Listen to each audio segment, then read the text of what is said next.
Record तोड़ गर्मी के बीच ऊर्जा विभाग ने उपभोक्ताओं को रिकॉर्ड बिजली आपूर्ति की है। आलम यह है कि टॉप 5 राज्यों में उत्तर प्रदेश का दूसरा स्थान है, पहले स्थान पर महाराष्ट्र है। मई जून की बात करें तो जो सबसे ज़्यादा गर्मी जब पूरे देश में चल रही थी तो जो टॉप 5 राज्य हैं जो सबसे ज़्यादा अपने उपभोक्ताओं को बिजली आपूर्ति किए हैं उसमें उत्तर प्रदेश दूसरे नंबर पर है। दूसरे नंबर का राज्य है जिसने अपने उपभोक्ताओं को लगभग 26,537 मेगावाट की विद्युत आपूर्ति करी। यानी कि हमारा जो सिस्टम था वो 26,537 मेगावाट की बिजली सहन करने में पूर्णतया एकदम व्यवस्थित था। सबसे ज्यादा बिजली आपूर्ति करने वाले 5 राज्यों में यूपी के अलावा महाराष्ट्र, गुजरात, तमिलनाडु और राजस्थान हैं। लेकिन आबादी और ज़रूरतों को देखा जाए तो बहुत जल्द ही यूपी पहले स्थान पर आ सकता है। ऐसे में ज़रूरी है कि ऊर्जा विभाग को अपने सिस्टम को अपग्रेड करना होगा, वरना बड़ी दिक्कत खड़ी हो सकती है।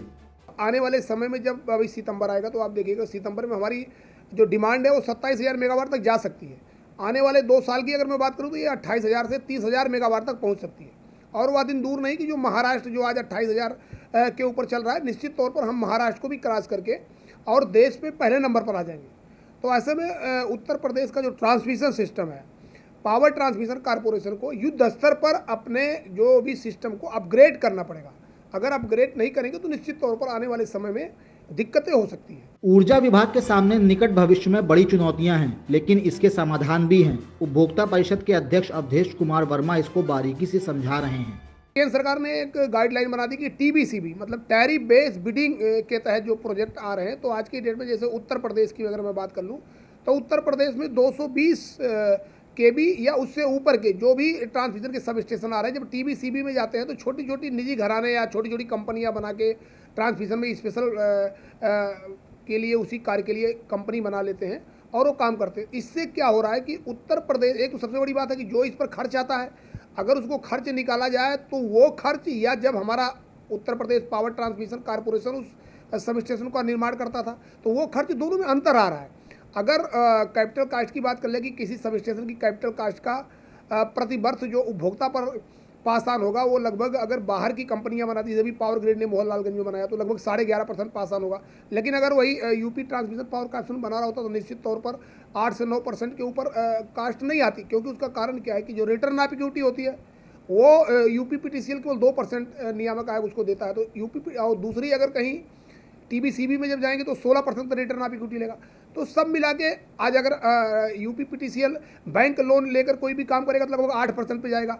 और अगर डिप्रिसिएशन कास्ट की मैं बात कर लूँ तो 5% आएगी। तो सब मिला के जो रेट निकलेगा, जो रेट का एनालिसिस निकलेगा, उसमें यूपीपीटीसीएल अगर काम कराएगा तो ज़्यादा फायदेमंद होगा, बशर्ते कि टीबीसीबी में कोई निजी घराना कराता है। सिस्टम अपग्रेडेशन के साथ बजट और क्वालिटी का भी मामला सामने है। ऐसे में अवधेश कुमार वर्मा साफ कहते हैं कि निजी घरानों को इससे दूर रखना होगा। वो इसके कारण भी बता रहे हैं।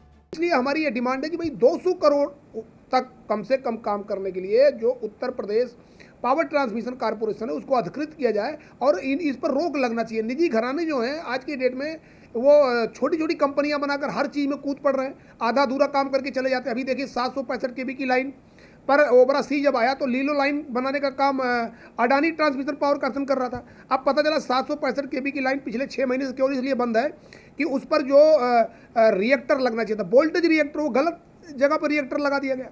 अब पता चला 1200 करोड़ रुपए की बनी लाइन पिछले 6 महीने से बंद है और हमारा करोड़ों का नुकसान हो रहा है। तो ये है निजी घरानों का हाल कि निजी घरानों को पता नहीं कि क्या करना चाहिए, क्या कर दे रहे हैं। अवधेश कुमार वर्मा निजी घरानों की मनमानियों और गैर जिम्मेदाराना रवैयों से बेहद खफा दिखाई देते हैं। साथ ही सरकार से मांग भी कर रहे हैं कि यूपीपीटीसीएल के विशेषज्ञों को ही काम दिया जाए।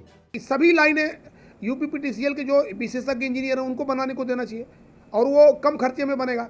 और ये 220 ही क्या, 220 है, 400 है, 765, सब उससे बनवाइए। जब वो ना बना पाए तब उसको टीबीसीबी या किसी निजी घराने को दीजिए। तो सब मिला के इसीलिए मैं सरकार से मांग कर रहा हूँ कि उत्तर प्रदेश सरकार इस पर विचार करे। जहाँ तक सवाल है विद्युत नियामक आयोग का, विद्युत नियामक आयोग ने 220 केबी पर जो कानून बनाया उस पर भी हम पुनर्विचार की मांग करेंगे। उत्तर प्रदेश सरकार से हम मांग करेंगे कि विद्युत अधिनियम 2003 की धारा 108 में अगर उसको लगता है कि कहीं कोई बदलाव होना चाहिए तो विद्युत अधिनियम 2003 की धारा 108 में उत्तर प्रदेश सरकार विद्युत नियामक आयोग को लोक महत्व का विषय मानते हुए आदेश दे सकती है। तो इस मामले में भी विद्युत नियामक आयोग को निर्देश देना चाहिए। बिजली आपूर्ति के मामले में भले ही यूपी दूसरे नंबर पर है, लेकिन निर्बाध बिजली आपूर्ति की चुनौतियां भी सामने हैं। इतना ही नहीं, डिमांड को देखते हुए मुश्किलें और बढ़नी तय हैं। ऐसे में ऊर्जा विभाग को पहले से ही इस पर काम करने की जरूरत होगी। लखनऊ से डेली इंसाइडर के लिए सुशील कुमार और अनुराग मौर्य की रिपोर्ट। यूपी और देश दुनिया की तमाम ताजा तरीन खबरों के लिए गूगल प्ले स्टोर से आज ही डाउनलोड करें हमारा तेजी से उभरता न्यूज ऐप डेली इंसाइडर।